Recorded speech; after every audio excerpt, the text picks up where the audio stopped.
ਤੁਸੀਂ ਵੇਖਦੇ ਪਏ ਆਪਣਾ ਦੇਸ਼ ਪੰਜਾਬ ਟੀਵੀ ਤੇ ਮੈਂ ਤੁਹਾਡਾ ਮੇਜ਼ਬਾਨ ਮੁਹੰਮਦ ਨਦੀਮ ਖਰਲ। ਸਭ ਤੋਂ ਪਹਿਲਾਂ अपने चैनल करो सबसक्राइब ते बेल आइकन का बटन दबाओ कि मेरी हर आने वाली नवी वीडियो तुहाडे तक पहुंच सके। दोस्तों तुहाडे वास्ते रोज नवी वीडियो तुहाडी मुहब्बत दा बेहद शुक्रगुजार नदीम खरल, तुहाडी चाहत दा बेहद शुक्रगुजार नदीम खरल। जनाब आज तो 3 दिन पहले एक मैं वीडियो पाई सी राय आसफ खां खरल दे घरों एक छोटी जी गुडगुड़ी जी मैं नाम लिया सी पैलट जोटी सी। मेरा कैमरामैन तुहानू दिखा रहा है।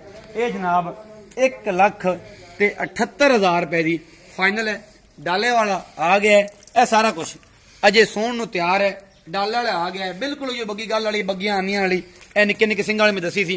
1,78,000 की राय साहब ने फाइनल हुई थी। ये पैसे उन्होंने मैनू भेजे ने। ये मेरे बड़े अच्छे दोस्त ने कुवैत तो। उन्होंने बेटे हाफिज मोहम्मद बिलाल गुजरावालों सियालकोट अपना बाईपास से उन्होंने दुकाना ने जनाब आटो स्टोर दियां इन्होंने वाले जा रही है। यह ड्राइवर जो है मेरा कोल खड़ा है। यह लैके जा रहा है। इंशाअल्लाह अल्लाह ते अल्लाह दे रसूल दे वाले 2-4 घंटे 5 घंटे उनके कोल पहुंच जाएगी। यही थोड़ा प्यार यही थोड़ी मोहब्बत चाहत अगर मेरे नाल रहेगी तो इंशाअल्लाह नदीम खरल थोड़ा साथ कदे भी नहीं छड़ेगा। अपना बहुत सारा ख्याल रखा जे। मिलते हैं अगली वीडियो। अल्लाह ने